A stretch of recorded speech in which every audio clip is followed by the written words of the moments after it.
할렐루야.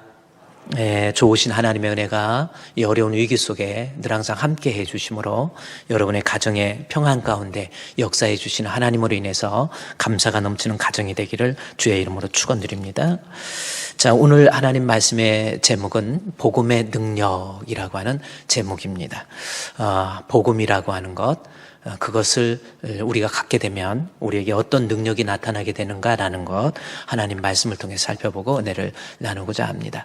우리가 많이 사용하는 단어 중에 하나가 복음이지요. 여러분, 복음이 무슨 뜻입니까? 한번 여러분에게 제가 질문을 하면 복음이라고 하는 것 누가 물어본다면 여러분 뭐라고 대답하겠습니까? 여러분의 자녀가 아빠 복음이 뭐예요? 라고 물어보면 여러분 뭐라고 답변하겠습니까? 복음이라고 하는 것은 로마서 1장에서도 그리고 고린도전서 15장에서도 복음이 무엇인가에 대해서는 정확하게 아주 잘 기록되어 있어요. 복음이라는 것은 결론적으로 뭐냐면 예수께서 그리스도 되심을 믿음으로 말미암아 구원을 얻게 되는 것, 이것이 복음의 내용입니다. 그러니까 복음이라는 것은 예수님이 그리스도, 예수님이 메시아, 예수님이 구주가 되신다, 그것을 믿음으로 내가 구원을 받게 된다라는 거지요. 다시 말해서 죄의 문제가 해결되어서 우리가 죄인이 의인으로 지옥에서 천국으로 옮겨질 수 있다. 그것이 뭐예요? 그리스도 대신, 복음의 주가 되신 예수 그리스도를 믿음으로 내가 구원을 받는다라고 하는 것, 이것이 복음의 내용입니다. 이렇게 여러분, 이것이 로마서 1장에서도 복음의 내용에 대해서 아주 잘 설명하고 있어요. 다시 말해서 예수 믿는 것, 그것이 예수 믿으면 구원받는다라고 하는 것이 성경에 기록되어 있기 때문에 복음, 그러면 예수 그리스도를 가리키는 말이기도 하지만 또 성경을 이야기하기도 합니다. 그런데 오늘은 이 복음의 능력, 말씀의 제목을 다시 한번 생각해 봅시다. 오늘 말씀의 제목이 뭐예요? 예수를 믿는 믿음을 가진 사람에게 일어나는 능력이라는 거죠. 그러니까 복음은 예수 믿음으로 구원받는다는 거예요. 그 믿음이 있으면 분명히 능력이 나타나는 겁니다. 여기서 능력이라는 것이 무언가에 대해서 로마서 1장 16절 말씀에 보면 기록되어 있어요. 로마서 1장 16절에 내가 복음을 부끄러워하지 아니하노니 해서 복음이 나오지요. 예수께서 그리스도 되심, 예수가 나의 구주 되심을 믿는 것, 그것은 바울이 부끄러워하지 아니하노니 이 복음은 모든 믿는 자에게 뭘 줍니까? 구원을 주시는 거예요. 그렇죠? 이게 복된 소식, 복음이라는 겁니다. 예수 믿으면 구원받는다라는 거지요. 그런데 예수 믿으면 구원받는다라고 하는 이 복음이 하나님의 능력이라고 하는 말로서 바꾸어서 본문에서 설명하고 있잖아요. 모든 믿는 자에게 구원을 주시는 복음은 하나님의 능력, 그렇게 이야기합니다. 그 능력이 유대인이든 헬라인이든 누구에게나 나타난다라는 거죠. 그러니까 예수 믿으면 그 믿는 믿음을 내가 갖게 되면 그것으로 끝나는 게 아니라 그것은 반드시 능력으로 나타나는 거예요. 여러분 예수님 믿습니까? 그러면 그 믿는 믿음을 가진 사람에게 반드시 능력, 그것도 그냥 능력이 아니라 하나님의 능력으로 나타나게 돼 있다라는 거죠. 그러면 여기서 능력이 뭡니까? 여러분 능력이 뭐예요? 능력이 본문에서 헬라어로 dynamis라는 단어를 썼어요. 이 dynamis라고 하는 것은 힘 혹은 세력이라는 거죠. 유효성, 세력이라는 겁니다. 그러니까 복음의 능력, 그러면 내가 예수를 믿으면 그것은 말로만 믿는 것이 아니라 그것이 분명히 어떠한 힘으로, 어떠한 세력으로, 어떠한 역사로 나타나게 돼 있어요. 그러니까 예수 믿는다고 하면서 이 능력이 나타나지 않는다. 이것은 예수 안 믿던지, 예수 잘못 믿던지, 아니면 믿음이 없는데 믿음이 있는 것으로 본인이 착각하든지, 그 중에 하나라는 거예요. 복음에는 반드시 능력이 나타나요.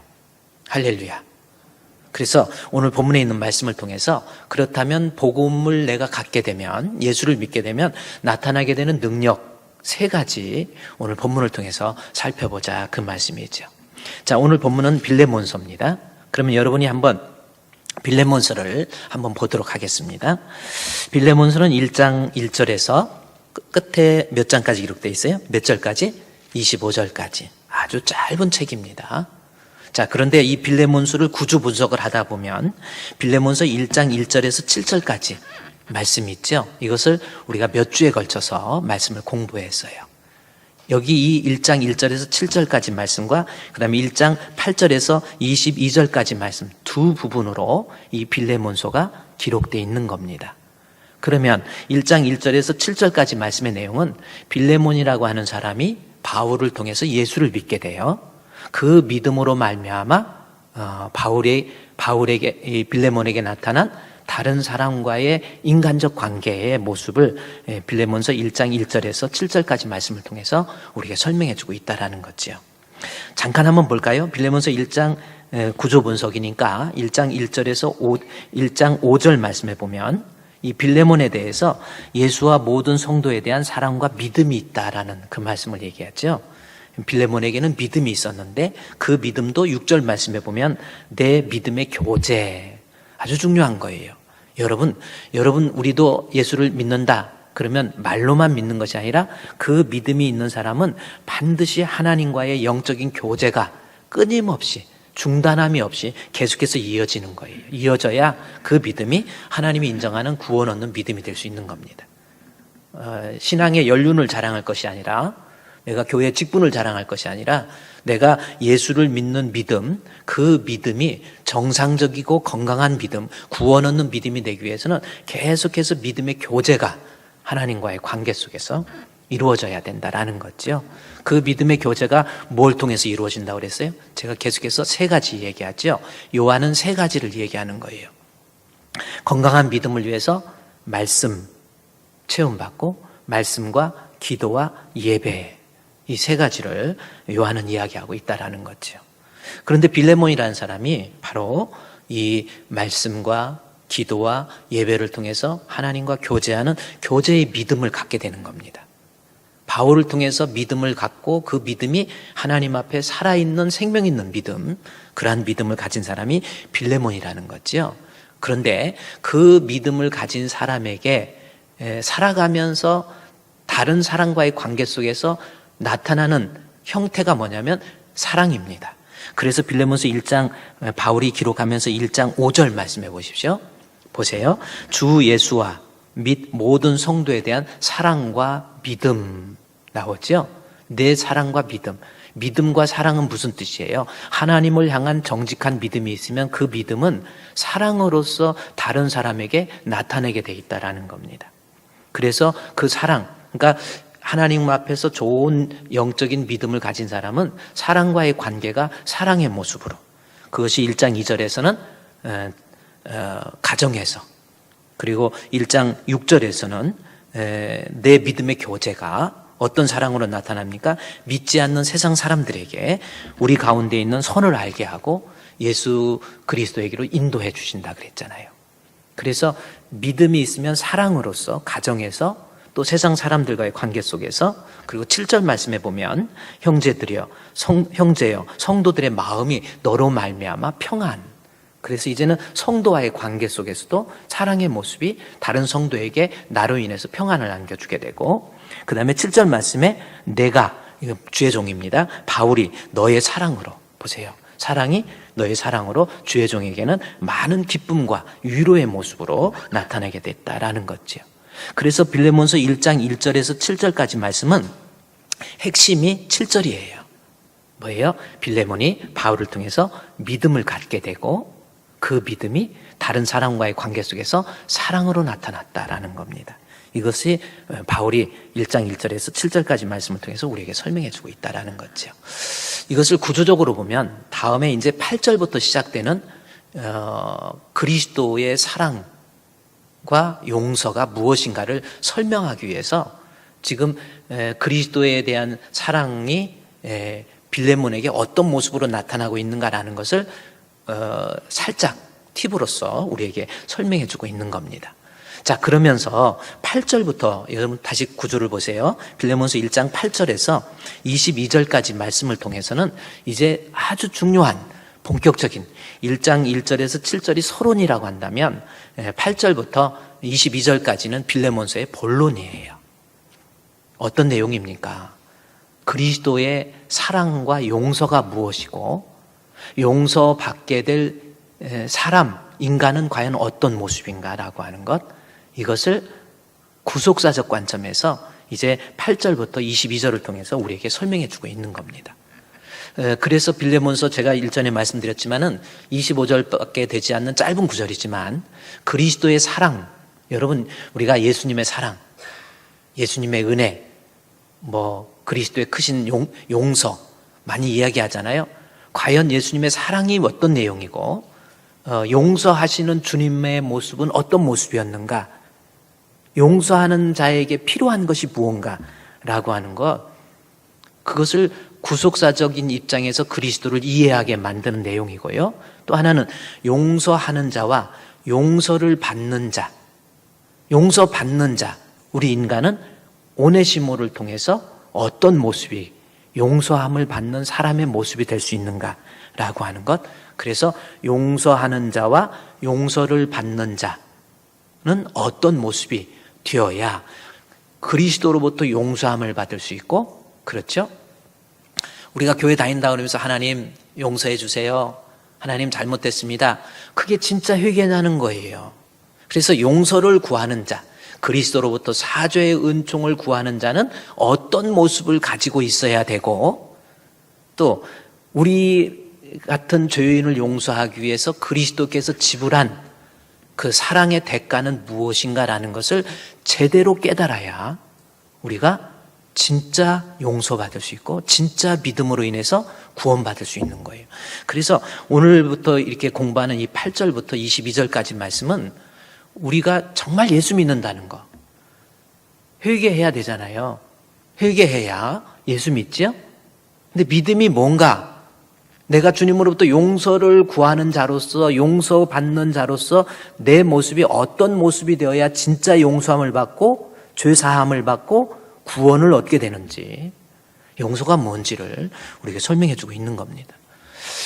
다른 성경에서는 회개에 합당한 열매, 그래서요 우리는 흔히 나 하나님 앞에 예수 믿어, 그러니까 모든 것 죄 용서함 받았어, 그런데 오해하면서 이것이 진짜 용서함 받은 모습이 아니거든요. 용서를 구하는 자는 어떤 모습이 있어야 되고, 나를 용서하기 위해서 우리 하나님, 우리 예수님께서 어떤 모습을 가지고 계셨는지, 이것을 우리가 구속사적 관점에서 이해하는 데 아주 중요한 내용이 바로 빌레몬서 1장 8절부터 22절까지 말씀의 내용입니다.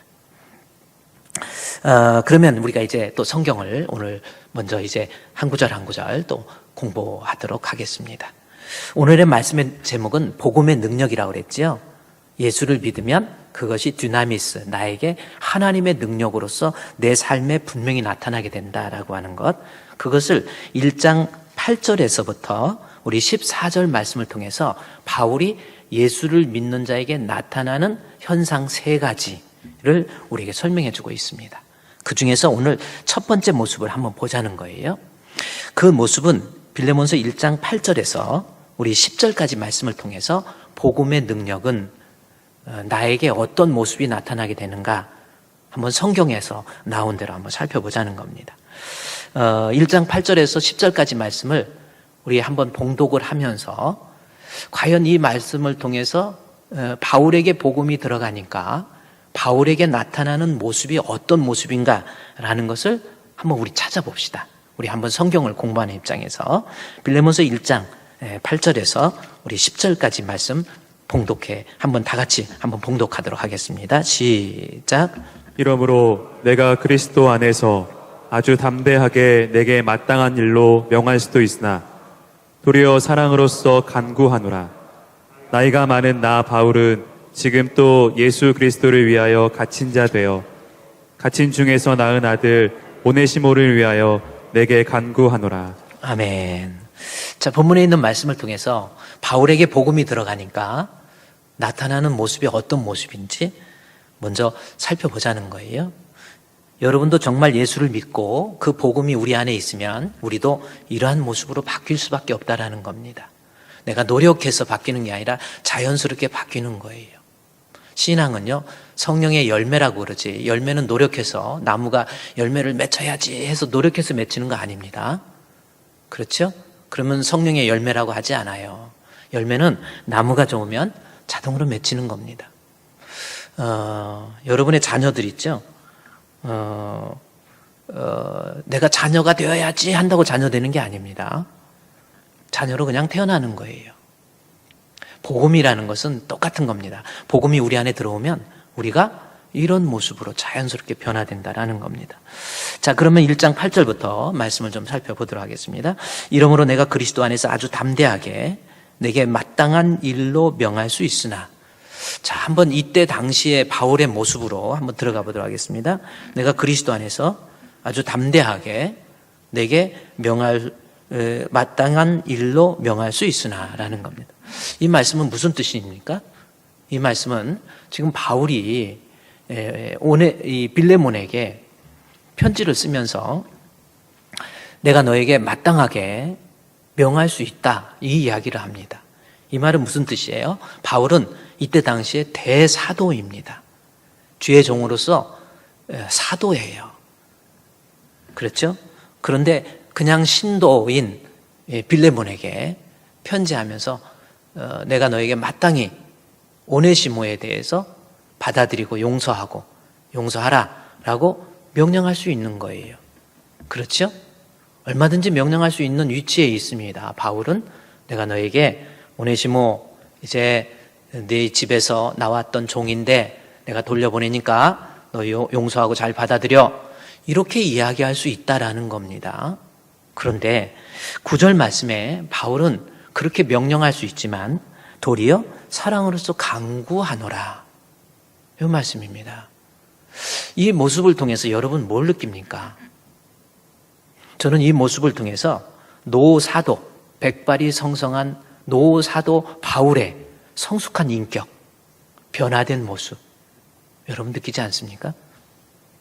얼마나 아름답습니까? 마땅히 내가 너에게 명령할 수 있지만 나 그렇게 명령하지 않고 사랑으로서 내가 내게 간구한다, 간절히 요청하는 거예요. 아랫사람에게 간절히 부탁하면서 용서하는 이 바울의 모습, 저는 이 본문을 통해서 노사도의 선량하고 또 성숙된 인격적인 모습, 그렇죠? 얼마나 겸허합니까? 얼마나 겸손합니까? 권위적인 거 다 내려놓고, 그래요? 간곡하게 부탁하고 있는 바울의 모습. 여러분 9절 말씀에 8절에 명령할 수 있어요. 마땅하게 할 수 있지만 9절에 내가 사랑으로서 너에게 좀 부탁한다. 이 모습을 통해서 노사도의 선량하고 또 성숙된, 변화된 어떤 그분의 인품을 우리가 읽을 수 있다라는 거지요. 뿐만 아니라 그 다음 이 9절 말씀을 또 자세히 보면요, 이렇게 변화된 바울의 모습, 9절에 도리어 사랑으로서 간구하느라, 그 다음에 뭐라고 합니까? 나이 많은 나 바울은 지금 또 예수 그리스도로 하여 갇힌 자 되어, 그 다음 절 말씀에 보면은 갇힌 자 중에서 낳은 아들 오네시모를 위해서 내게 간구한다, 이 말씀이 나옵니다. 거기 9절 말씀에 나이 많은 나 바울, 이 말씀 나이가 참 많이 있는 거예요. 유대인들도 우리 한국 사람처럼 그들의 어떤 감정이나 그들의 사상의 흐름 속에서 우리가 표현할 수 있는 유교적인 나이 든 사람 그리고 젊은 사람, 그랬죠? 그런 모습들, 나이 든 분들 먼저 높여드리고 존경하고, 그것이 우리보다도 더 강해요. 그런데 본문에서 나이 많은 사도로서 나이 많은, 여기서 나이 많다라고 할 때 나이가 저때 몇 살이라고 그랬죠? 기억하십니까? 나이 많다라는 것이 이 헬라어에 보면 프레스비테스라고 하는 단어입니다. 그러니까 저때 나이가 많은, 그렇게 기록되는데 이 프레스비테스라고 하는 나이는 60세 혹은 61세, 우리 나이로 환갑을 얘기할 때 프레스비테스라고 그렇게 표현하고 있습니다. 그러니까 유대인들에게 있어 나이 많다 할 때 이 프레스비테스라는 단어가 60세를 표현할 때 나이 많은, 그런 표현합니다. 그러니까 지금 바울은 나이가 60세 혹은 61세로 보고 있는 거예요. 그래서 이 빌레몬서를 기록할 연도가 지금 바울이 이 나이 많다라고 하는 이 단어를 통해서 AD 61년에 바울이 AD 67년에 순교하잖아요. 순교하기 5, 6년 전에 로마의 감옥에 있을 때 기록한 책이구나라는 것을 우리가 생각할 수 있었다고 그랬죠. 어쨌든 나이가 60, 나이가 많이 들었던 이 노사도가 빌레몬에게 내가 너에게 사랑으로서 강구한다, 부탁한다. 단순한 것 같아도요, 이게 대단한 모습입니다. 여러분, 사람이 나이가 들면 변해요. 그렇죠? 나이가 들면 몸도, 기능도 약해지고요. 그래서 신체가 또 변하게 됩니다. 나이가 쭉 들어가면서 신체가 변화돼요.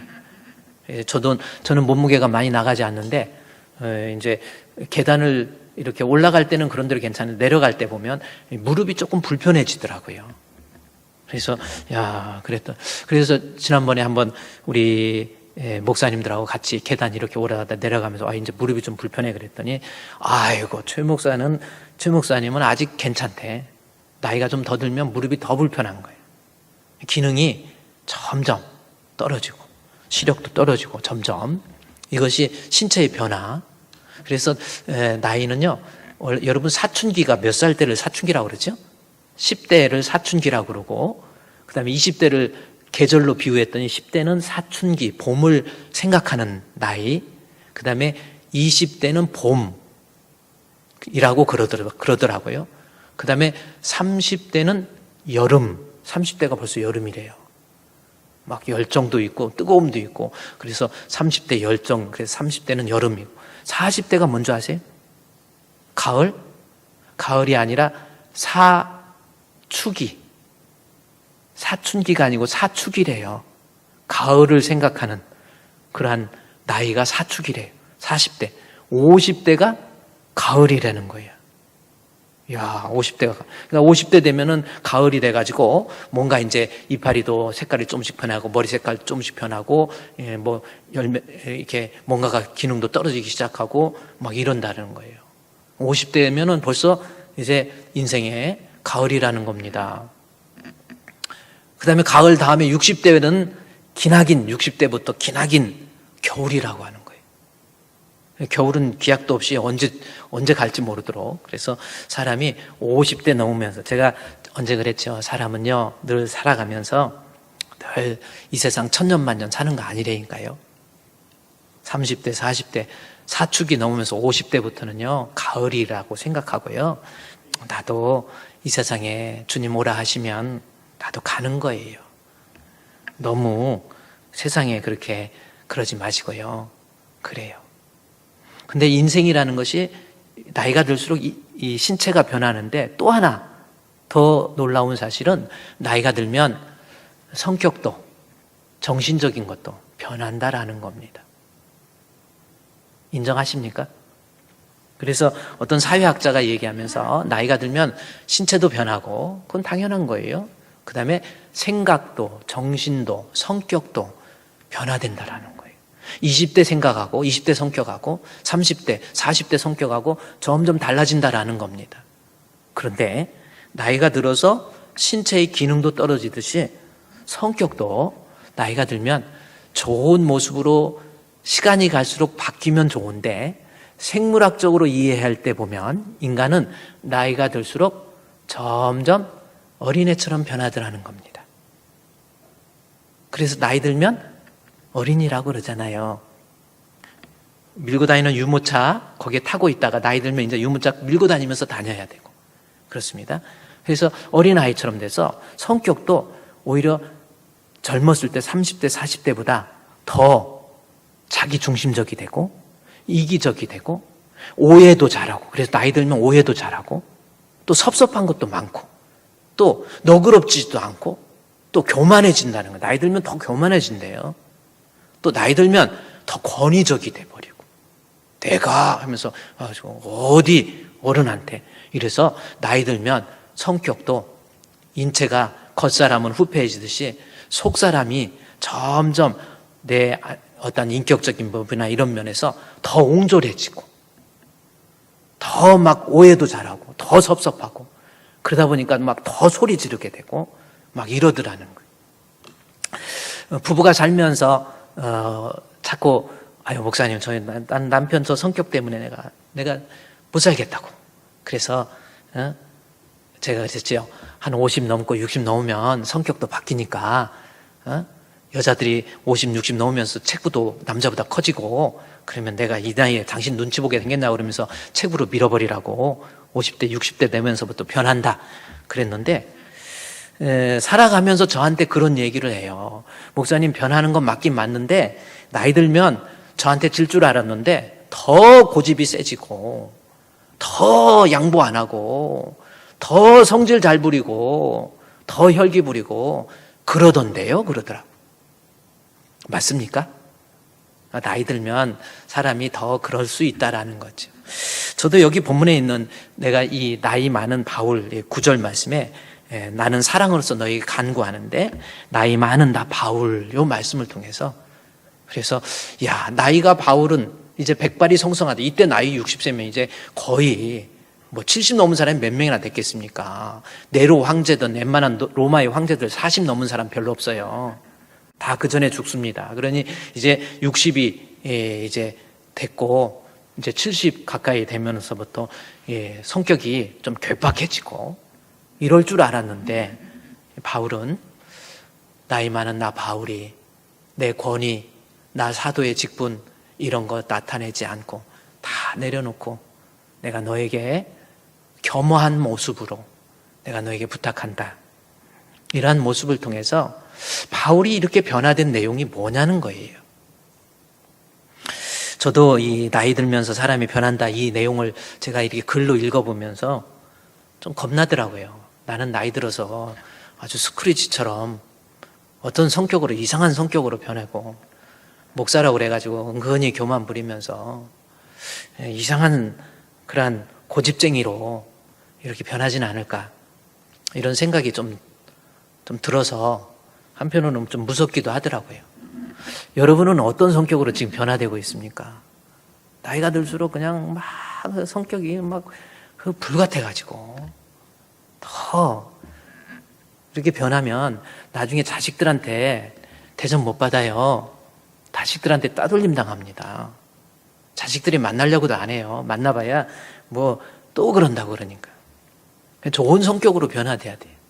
특히 교회 안에서의 리더들, 목사부터 이 바울처럼 나이 많은 나 바울은 내가 너에게 명령할 수 있지만 빌레몬 너에게 내가 확고하게 말할 수 있지만 나 너에게 도리어 사랑의 마음으로 내가 너에게 간절히 부탁한다. 이러한 좋은 인품으로 변화될 수 있는 우리 교회 지도자. 그래요.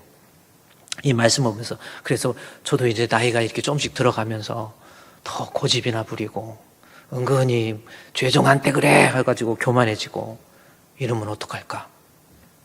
막 가운 입고 다니고 막 여러분 가운 성경적으로 가운 입는 것이요 성경적이지 않아요.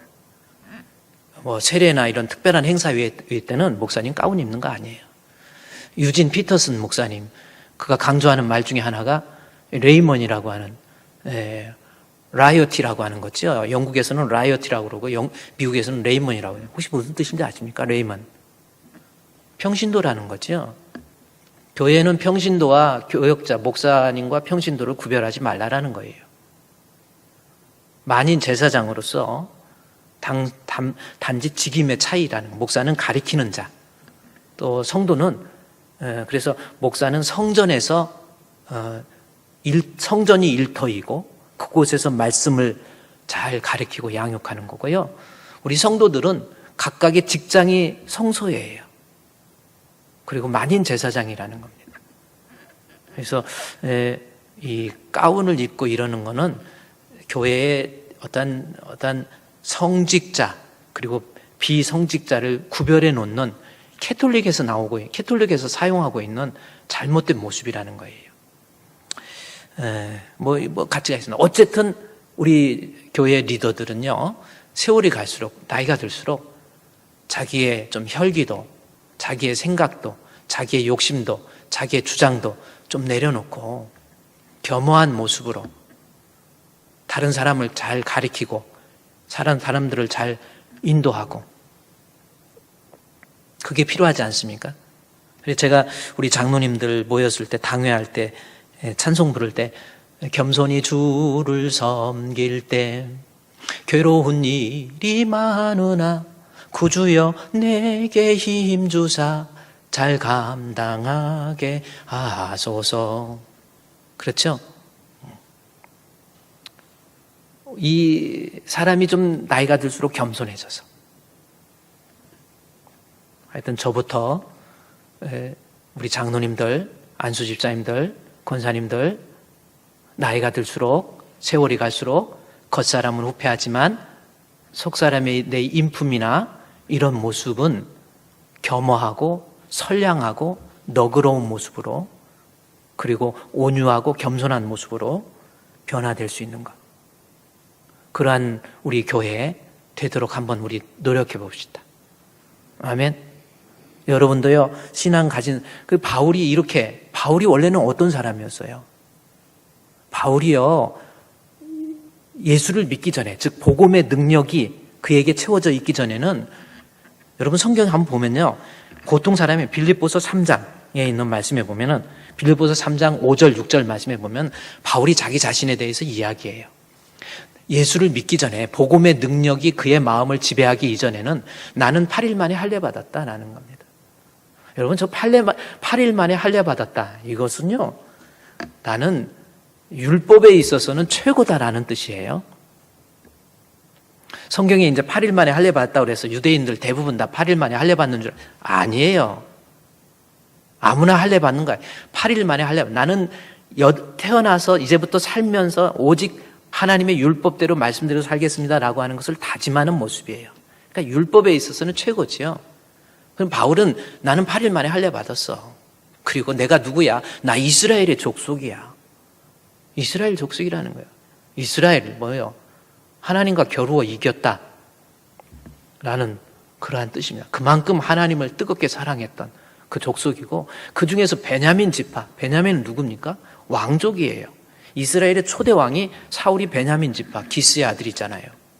그러니까 나는 왕족이에요. 왕족. 유대인들에게 족보가 얼마나 중요한데요. 8일 만에 할례받았지. 이스라엘 족속으로서 하나님 사랑하는 데는 으뜸이 있지요. 나는 왕족이라는 거예요. 히브리인 중에 히브리인이라는 겁니다. 이 히브리인이라는 것은 강을 건너오다라는 히브리어의 뜻입니다. 그래서 아브라함이 갈대아 우르를 떠나서 이 강에서 건너왔다라는 의미에서 히브리인이라는 거예요. 히브리인이라는 건 뭐예요? 하나님의 특별한 선택을 받은 사람이에요. 나는 하나님의 특별한 선택자. 율법으로는 바리새인, 바리새가 무슨 뜻입니까? 유대의 지성입니다. 공부할 만큼 한 사람이에요. 배울 만큼 배운 사람이에요. 그렇죠? 유대의 지성, 바리새인이잖아요. 권력 있을 만큼 있는 사람이고, 로마의 시민권 가졌다고 그럽니다. 그렇죠? 이게 바울이 예수 믿기 전에 내가 누구야? 나 배울 만큼 배운 사람이야. 나 가말리엘 문화생이야. 나 바리새인이야. 나 권력도 있고 힘도 있고 나는 왕족이야. 나는 히브리인 중에 히브리인이야. 나는 이스라엘 족속으로서 하나님 사랑하는 데는 으뜸이야. 다음 절 한번 볼까요? 열심으로는 교회를 박해했다라는 거죠. 이때 당시 교회는 기독교가 나오기, 유대교에 볼 때는 완전한 이단이라고 해요. 내가 하나님 율법에 있어서, 율법을 지키는 데 있어서는 나만큼 목숨 바치고 내가 율법을 지켜왔다, 이렇게 얘기하는 거예요. 그러니까 예수 믿기 전에 바울이 자기 자신에 대해서 나는 세상적으로 배울 만큼 배웠고 실력 있을 만큼 있었고 또 지위도 있을 만큼 있고 나는 종교적으로도 대단한 사람이었다. 아주 자기 교만으로, 자기 교만이라는 것보다 보통의 모습이 그렇게 돼 있었던 거예요. 그런데 이 사람 변화되는 거 한번 볼까요? 어떤 모습으로 변화됩니까? 나중에 예수님을 알고 난 다음에, 복음을 믿고 난 다음에, 보세요. 고린도전서 15장 8절 말씀에 제가 써드릴게요. 고린도전서 15장 8절에 바울이 이제는 그렇게 바리새인 중에 바리새인, 나는 육신적으로, 세상적으로 또 영적으로 최고의 자리, 그런데 예수님 믿고 예수님이 나의 구주인 것을 알고 그 복음이 나를 지배하고 난 다음에 맨 나중에 나는 만삭되지 못하여 난자 같은 내게, 여기 만삭되지 못했다라는, 육신적으로 여러분 만삭되지 못했다라고 하는 것은 여러분 무슨 뜻입니까? 개월수 채우지도 못하고 나와. 육신적으로는 아무것도 아니라는 거예요. 사람 취급도 제대로 받지 못한 그러한 사람이다. 바울이 이렇게 바뀌잖아요. 디모데전서 1장 15절 말씀에 보면은 또 뭐라고 하는지 아세요? 바울이 나중에는 만삭되지 못했을 뿐만 아니라 디모데전서 1장 15절 말씀에 보면은 자기 자신을 죄인이라고 하는 거예요. 디모데전서 1장 15절 말씀에 죄인이라고 하는 거예요. 나는 하나님 앞에, 과거는 의인이라고 그랬잖아요. 의인이, 나는 죄인. 보세요. 그리고 죄인도 그냥 죄인이 아니라 죄인 중에 괴수라고 하는 거예요. 어떻게 이렇게 사람이 낮아질 수가 있죠? 율법에서는 의 그랬잖아요. 그런데 율법적으로도 나는 죄인밖에 되지 않고 내가 죄인이라고도 할 수 없고 나는 죄인 중에 괴수다라는 겁니다. 고린도전서 4장 13절 말씀에 보면 또 뭐라고 하는지 아세요? 나는 만물의 때 찌꺼기라고 그럽니다. 여기 만물의 찌꺼기가 되었다. 사람 변하는 거 보세요. 시간이 갈수록 세월이 갈수록 만물의 찌꺼기가 됐다고 그러고요. 빌립보서 3장 8절 말씀에 보면은 자기 자신 똥이라고 그래요. 내가 모든 것 잃어버리고 배설물.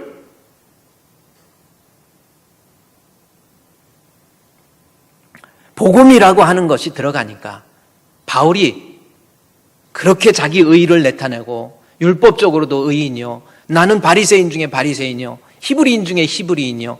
나는 가발리엘 문화생이요. 로마 시민권을 가졌다고 그렇게 의기당당했던 이 사람이 나중에는 나는 죄인 중에 괴수. 나는 찌꺼기. 나는 배설물. 왜 이렇게 바뀌죠? 바뀐 이유가 뭡니까? 바로 복음이에요. 사도행전 9장에서 1절부터 보면요. 바울이 최초로 사울이 주의 제자들에게서 다메섹으로 가서 예수 믿는 사람을 잡아 죽이려고 해요. 그 다음 절 모습에 보면요. 다메섹 도상에 가다가 나중에 공문을 가지고 결박해서 죽이려고 가다가요. 3절부터 말씀해 보면은 다메섹 가까이 이르더니 하늘로부터 빛이 내려온 거예요. 우리가 잘 아는 다메섹 도상에서 빛 가운데 현연한 우리 주님을 만나게 됩니다. 만나게 돼서 그 다음 절 말씀해 보면은 땅에 엎드려 들어지니까 소리가 있을 때 사울아 사울아 내가 어찌하여 나를 박해하느냐 하시거늘 5절 말씀해 보면 대답하여 주여 누구십니까? 나는 네가 박해하는 예수다. 자기가 핍박하는 예수가 구세주라고 하는 것 복음이잖아요. 예수가 구주라는 것을 거기서 깨달은 거예요. 보세요. 예수가 구주라고 하는 그 복음이 바울 안에 들어가니까 17절 18절 말씀해 보면은 아나니아가 떠나 그 집에 들어가서 그에게 안수하여 이르되 형제 사울아 주 곧 내가 오는 길에 나타내신 예수께서 나를 보내요 너로 다시 보게 하시고 성령을 충만하게 하신다. 그 말씀 듣고 18절 말씀해 보면은 즉시 비늘 같은 것이 벗겨지고 다시 보게 된지라 일어나서 세례를 받았다. 이 보세요. 복음의 능력이 들어가니까 바울이 세례를 받죠. 여러분 세례가 무슨 뜻인지 한번 생각해 볼까요? 진짜 복음이 내 안에 들어가면 나의 옛사람 벗어버리고 새사람 된다니까요. 여러분 바울에게 복음이 들어가니까 그 교만한 모습 다 떨어지고요. 나중에 세례를 받았다. 여러분 세례가 무슨 뜻이에요? 여러분 한번 세례에 대해서 로마서 6장 3절 4절에 보면은 앞으로 우리 주품교회 성도들도요. 여러분 세례 받았죠? 세례가 무슨 뜻입니까? 3절에 무릇 그리스도 예수와 합하여 세례를 받은 우리는 그의 죽으심과 합하여 세례를 받은 줄을 알지 못하느냐. 세례 받으면 내가 죽는 거예요. 옛사람의 모습은 죽게 되고 그 다음에 4절 말씀해 보니까 그러므로 우리가 그의 죽으심과 합하여 세례를 받음으로 그와 함께 장사 지내서 그랬죠? 새 생명 가운데 이제 사는 거예요. 그러니까 여러분 세례라는 것은 앞으로 세례는 장례식이에요. 성도에게 있어서 세례는 장례식입니다. 내가 예수 믿는다고 하는 외적인 표시예요. 그래서 진짜 예수를 믿으면 내가 장례식을 치르는 거예요. 나의 옛사람의 모습은 벗어버리고 내 혈기, 내 생각, 내 변화되지 못한 모습들, 내 교만 이런 것들 다 장례하고 따라합시다. 세례는 장례식이다. 여러분 그런 거예요. 바울이 복음이 들어가니까 옛사람의 모습은 장례식한 거예요. 새 사람 된 거예요. 나 이제 주님의 새 생명 얻은 몸 옛것은 변하고 새 사람이로다. 그 생명 내 맘에 강같이 흐르고 그 사랑 내게서 해같이 빛난다. 영생을 맛보며 주 안에 살리라. 오늘도 내일도 주 함께 살리라. 주 따라 가는 길 험하고 멀어도 찬송을 부르며 주 따라가리라. 나 주를 모시고 영원히 살리라. 날마다 섬기며 주 함께 살리라. 영생을 누리며 주 안에 살리라. 오늘도 내일도 주 함께 살리라. 할렐루야. 예수 믿는 이 복음이 우리 안에 들어가면 나의 옛사람은 죽어버리고 나를 새 사람으로 만들어낸다니까요. 이것이 복음의 능력이에요. 예수 믿는다 그러면서 아직도 변화된 모습이 없다. 아직도 나이가 들수록 자기 주장만 강해지고 자기 욕심, 자기 혈기, 자기 자존심 이런 거 죽지 못했다. 이것은요, 바울이 얘기하면 진짜 복음의 능력이 그 사람 속에서 역사하지 않고 있기 때문에 그렇다라는 겁니다. 여러분, 우리 한번 생각해 보세요. 여러분, 나이 들수록 겁나지 않습니까? 무섭지 않습니까? 고집만 세지고 혈기만 더 세지고 그래서 다 버림받을 겁니까? 가족들한테 버림받고 친척들한테 버림받고 친구들한테 버림받고 하나님 앞에 버림받을 겁니까? 복음의 능력, 예수가 생명의 주라고 하는 것을 믿게 되면 그 믿음이 바울과 같은 교만한 사람도 나는 바리새인 중에 바리새인, 히브리인 중에 히브리인, 나는 베냐민 지파, 나는 율법의 의로는 흠이 없다. 이 사람이 하나님 앞에 나는 죄인입니다. 나는 죄인 중에 괴수입니다. 나는 만물의 찌꺼기입니다. 나는 하나님 앞에 배설물, 똥과 같은 존재입니다. 나는 사도라고, 내가 어떻게 사도라고 칭함을 받을 수 있습니까? 나는 감히 사도라 칭함을 받을 수 없습니다. 완전한 모습으로 복음은 나를 새 사람으로 만들어낸다라는 거예요. 여러분, 사람은요, 누구나 다 죄악 덩어리예요. 그렇죠? 죄로 꽉 채워져 있는 것이 인생입니다. 복음 아니면 우리 변화되지 않아요. 제가 여러분 국민일보 칼럼에서 제가 이런 내용을 읽어봤어요. 어떤 사람이 공부도 많이 하고 참 사람이 너무나도 선한 사람이고 좋은 사람이고 그 다음에 대사라고 하는 것은 대단하잖아요. 한 나라의 대사, 우리나라를 대신한 대사가 돼가지고 대사까지 지내신 분인데 그분이 혈압으로 쓰러져가지고 서울대 병원에 입원을 했어요. 서울대 병원에 입원하고 난 다음에 입원했다고 그래가지고 그 칼럼을 썼던 필자가 그 사람 가서 문병하기 위해서 병원에 서울대학교 특실에 찾아가가지고 이렇게 노크를 하고 찾아가서 가니까 그 옆에 있던 아내가 막 뛰쳐나오더니 복도로 밀고 나와가지고 혹시 내가 부탁하겠다는 거예요. 뭘 부탁하는가? 우리 남편이 너무나도 훌륭한 남편이었는데 혹시 이야기할 때 막 쌍욕을 하고 그래도 이해해 주세요. 그러더라는 거예요.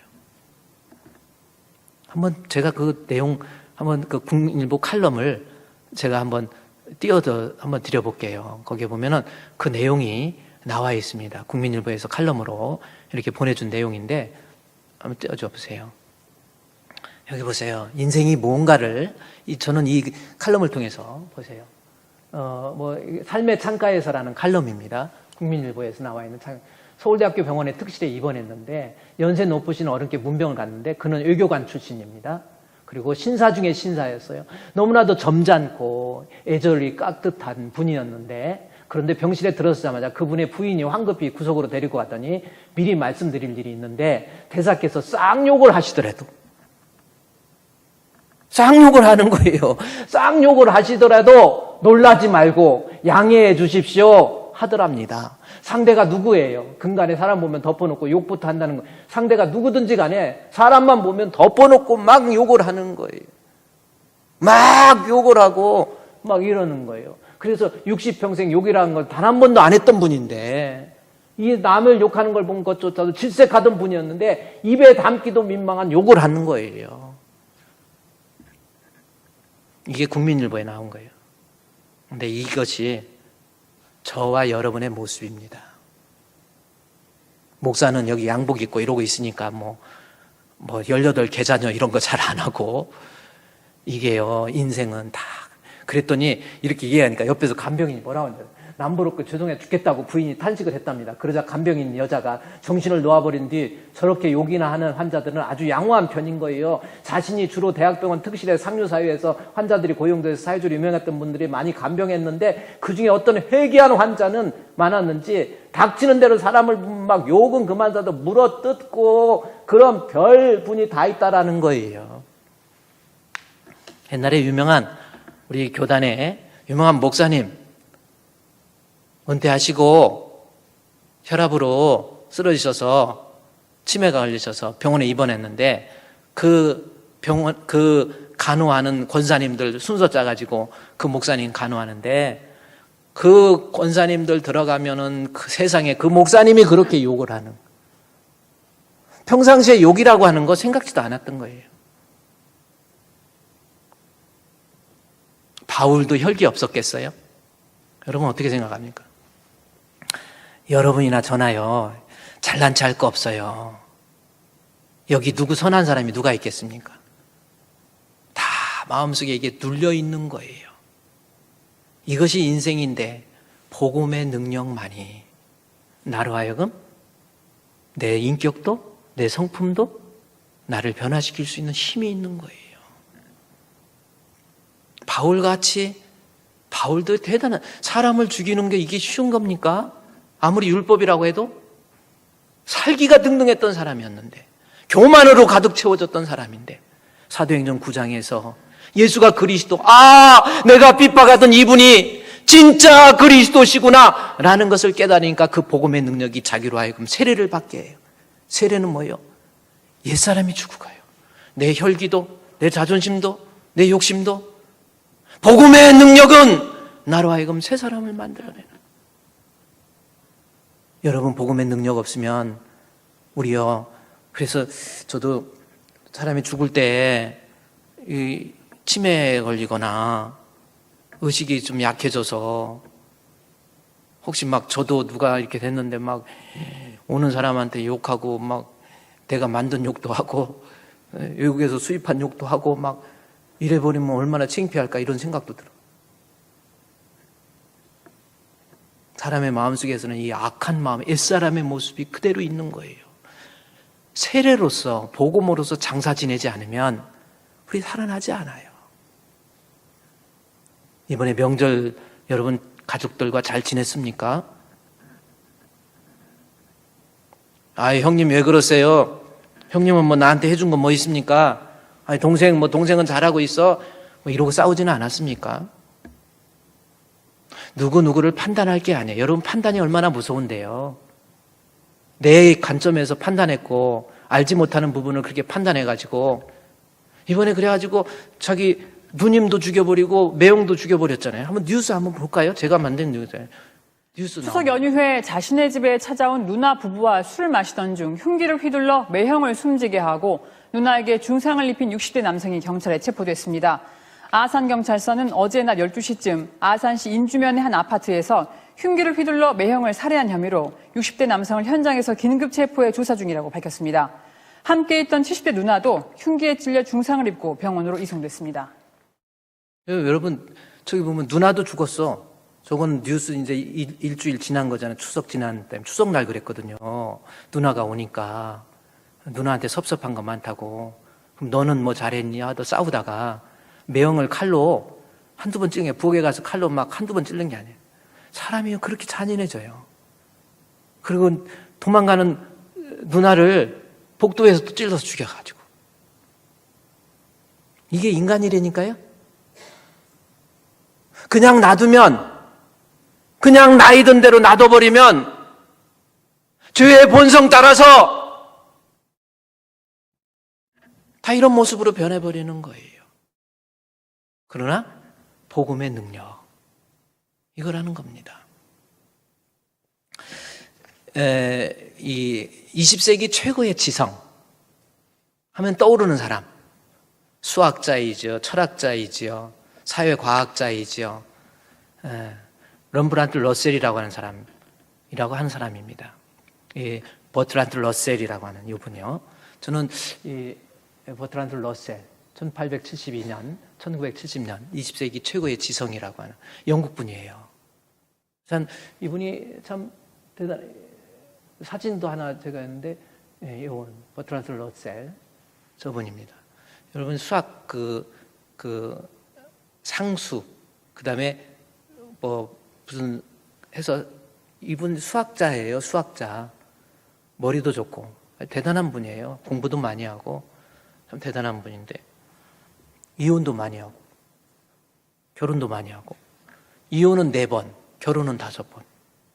이분이 그렇습니다. 그래서 사마리아 여인이라고 지금 사는 내 아내도 네 아내가 아니니라 해가지고 이분 버트란트 러셀이라는 사람입니다. 근데 이 사람이 제가 대학 다닐 때 그때 한번 읽었던 그 내용 중에 하나가 종교가 과연 필요한가라는 무신론자예요. 그런데 종교가 과연 필요한가라고 하는 거. 그러면서 자기는 예수 안 믿는. 저 책의 원래 진짜 제목은 Why는 이유를 나타내는 의문 대명사로 Why I am not Christian 이라고 하는 원래의 제목입니다. 여기 Why I am not Christian. 내가 예수를 믿지 않는 이유. 그 이유를 자기가 이야기를 해요. 그 이유가 뭔가? 이유는 한 가지라는 겁니다. 내가 예수 믿지 않는 이유. 성경을 읽고 보니까 이 산상수훈이나 이런 데 보면 기독교의 너무나도 높은 도덕률. 나는 도저히 지킬 수 없어. 난 도저히 따를 수 없어. 그래서 나는 예수 믿는 걸 포기하겠다. 그게 바로 버트란트 러셀이 한 Why I am not Christian 이라는 거예요. 근데 이 책은 원래 그때 당시에 영국에서 20세기 영국에서 예수 믿는다고 나 자유 얻었네, 너 자유 얻었네, 나는 예수 믿고 행복하네 이러면서 살아가는 삶의 모습을 보니까 싸울 때는 여지없이 더 싸우고 마실 때는 여지없이 더 마시고 가정 불안은 여지없이 더 일으키고 이런 사람이 너무 많은 거예요. 그래서 그런 사람들 니들 예수 믿는다 그러면서 그따위로 살아? 라고 하는 것을 비꼬면서 쓴 책이 바로 종교는 필요한가? 종교가 뭔 역할을 하냐는 거예요. 그렇게 해서 그리고 자기는 나는 도덕률, 나는 저 사람들처럼 살지도 않고 그렇게 또 살 수도 없으니까 나 예수 안 믿는다는 겁니다. 그때 당시에 20세기의 영국 사람들이 자기들이 노력해가지고 의인 되고 착한 사람 되고 너그러운 사람 아니에요. 잘못 알은 거예요. 복음의 능력을 몰랐던 겁니다. 이 버트란트 러셀도 내 힘으로 높은 도덕률을 지키려고 하는 게 아니라 내 안에 예수가 그리스도라고 하는 복음의 능력이 우리 안에 들어오면 우리는 완전한 새 사람 돼요. 실제로요. 제가 성경에 데살로니가전서 1장 5절 말씀 볼까요? 데살로니가전서 1장 5절 말씀에서부터 보면 우리에게 복음이 말씀이 나오죠. 말로만 이룬 것이 아니에요. 여러분 항상 복음에는 반드시 능력이 있다고 그랬죠. 그래서 복음의 능력입니다. 복음, 나 예수 믿어 말로만 이루는 것이 아니고 말로만 이룬 것이 아니라 또한 능력, 말씀을 통해서 복음을 통해서 내게 분명한 능력, dynamis가 있어야 되는 거예요. 그리고 성령, 말씀을 통해서 성령입니다. 그리고 큰 확신, 연약한 믿음이 말씀을 통해서 강해지게 되는 거예요. 복음은 분명한 능력입니다. 그러다 보니까요, 제가 데살로니가전서 1장 3절부터 보면은 데살로니가 교회에 어떤 능력이 나타나요? 복음이 들어가니까 데살로니가 교회에 나타났던 능력들이 어마어마한 거예요. 완전히 믿음의 역사, 사랑의 능력, 이런 모습으로 사랑의 수고와 소망의 인내, 버릴 것 버리고 끊을 것 끊어버리 아주 대단한 모습으로 데살로니가서 1장 9절 10절 말씀해 보면요. 복음이 들어가니까 데살로니가 교인들이 스스로 말하기를 우리가 너희 가운데 들어갔는데 너희가 우상을 버리고 보세요. 도저히 못 버린다니까요. 인간의 본성으로는 우상 어떻게 버립니까? 가장 귀한 거 어떻게 버립니까? 그러나 신앙이 들어가고 예수가 들어가고 복음의 능력이 나타나니까 버릴 거 버리죠. 하나님께 돌아오지요. 살 대신 하나님을 섬기지요. 이게 복음의 능력이라니까요. 따라서 데살로니가 교회가 이러한 복음의 능력, 여러분 예수 믿고 복음의 능력이 내 안에 있다고 하면서 옛사람의 모습 그대로 있다. 예수 안 믿는 겁니다. 분명히 하나님의 능력이 나타나는데 그 중에 첫 번째가 나로 하여금 새 사람 돼야 돼요. 방법은 복음입니다. 그래서 데살로니가전서 1장에 있는 5절 말씀에 보면은 그들이 어떻게 하냐면 복음의 능력을 그들이 알고요. 우리가 너에게만 말로만 이른 것이 아니라 그 다음에 능력과 성령과 큰 확신으로 된 것이다. 우리가 너희 가운데서 너희를 위하여 어떤 사람이 된 것을 너희가 아는 바와 그 다음에 6절, 7절 보면은 그렇게 했던 이 복음의 능력이 데살로니가 교회를 변화시켰던 이유는 뭐예요? 방법은 뭐예요? 6절에 많은 환난 가운데 성령의 기쁨으로 말씀이라니까요. 복음 말씀이라니까요. 데살로니가 교회 성도들이 하나님의 말씀을 받으니까 그랬죠? 환난 가운데 받았다는 건 뭐예요? 말씀 듣기가 너무 힘든 거예요. 오늘날 얘기해서 예배 아주 드리기도 힘들고 말씀 듣는 것이 정말 잘못하면 자기 걸려서 죽어야 되고 가족을 잃어버려야 되는 그러한 속에서도 하나님 말씀을 뜨겁게 사모하고 말씀을 통해서 예수를 발견. 그 다음에 뭐예요? 성령의 기쁨으로 말씀을 받았다고 그랬잖아요. 환난 가운데 성령의 기쁨으로 말씀을 받으니까 이 복음이 나로 하여금 데살로니가 교회 성도들에게 능력으로 임해서 완전한 변화의 모습으로 바뀐다는 거예요. 아닙니까, 여러분? 근데 말씀을 환난 가운데 성령의 기쁨, 이거 중요한 거예요. 성령의 기쁨으로 말씀을 받았다. 무슨 뜻일까요? 성령의 기쁨으로. 한번 생각해 보세요. 내가 하나님 말씀을 잘 받아들이면 그 복음이 나로 하여금 옛사람은 죽고 새 사람으로 살게 만든다. 이것이 오늘 복음의 능력인데 말씀 따라서 환난 가운데서도 말씀을 여러분이 받아야 되고 어려워도 힘들어도 말씀 읽고 듣고 묵상하고 이것이 반드시 필요하고 수요 예배도 드리세요. 수요 예배도 들으세요. 그래야 나 자신을 새 사람으로 만들어내는 거라니까요. 그 다음에 환난 가운데 성령의 기쁨으로 말씀 받는 게 무슨 뜻일까요?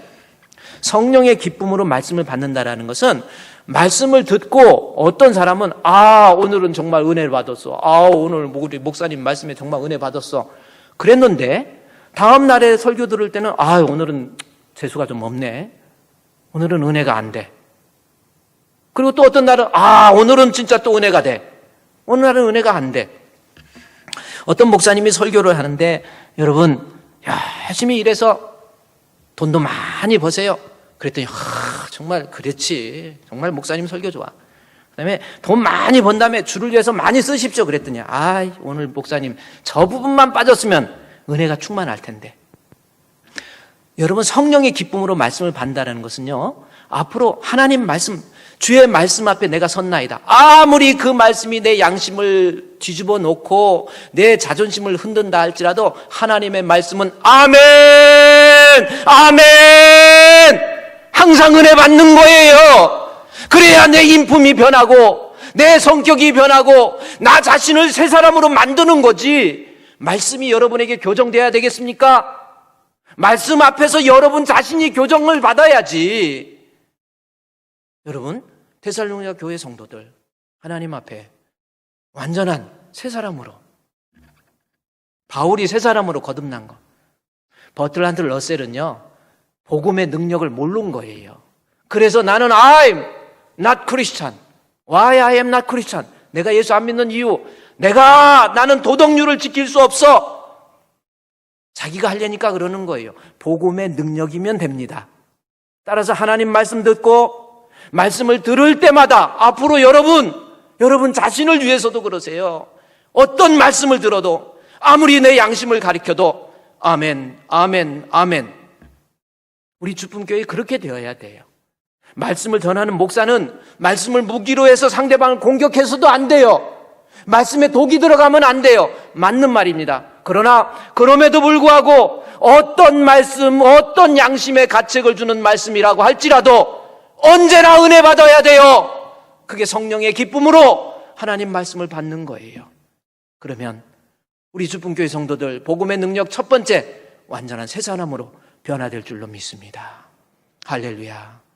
이제 이 시간 한번 우리 기도해요. 하나님 앞에 하나님 복음의 능력이 들어가면 내가 주님이 기뻐하는 완전한 새 사람으로, 옛사람은 죽게 되고 새 사람이 되는데 이제부터 하나님 말씀으로 충만하게 채움받기를 원합니다. 말씀 들을 때마다 내 자존심, 내 혈기 다 내려놓고 아멘 아멘으로 화답해서 말씀을 통해서 은혜가 충만하게 하옵소서 라고 우리 다 같이 통성으로 하나님 앞에 기도하도록 하겠습니다. 하나님 거룩하신 아버지 하나님 감사합니다. 감사드립니다. 오늘도 우리의 저희들 삶이 깨워주셔서 하나님의 복음의 오늘도 하나님의 능력으로 귀한 본전에 말미암아 나와 예배드리게 해주시고 하나님의 예배 중에 말씀을 귀한 말씀을 경험할 수 주셨사오니 있도록 하나님께서 허락하여 하나님이여 주시옵소서. 하나님이여 참으로 우리의 정말로 감사를 복음의 능력이 드립니다. 살아있음으로 아직도 말미암아 예수 믿는다고 하나님의 하면서 모든 말로만의 아버지 이르는 사람이 것이 아니라 아버지 능력으로 사람이 임한다고 하신 이 주시옵소서. 복음의 능력을 복음의 우리가 능력을 체험하고 살아갈 수 느끼지 있는 못하고 있는 우리의 모습은 삶의 아닙니까? 역사하여 아직도 옛사람의 모습이 주옵소서. 죽지 못하고 아직도 변화되지 못한 모습으로 채워져 있지는 않습니까? 하나님이여 하나님이여 우리의 심령 가운데 하나님 말씀 들을 때마다 은혜가 충만하게 해주시고 하나님 말씀 들을 때마다 눈물로써 믿음으로써 화합해서 그 말씀을 통해서 나의 옛사람의 모습은 변화되고 완전한 새 사람으로 변화될 수 있는 놀라운 역사가 일어날 수 있도록 하나님이여 하나님이여 우리의 심령 가운데 주께서 역사해 주시옵소서.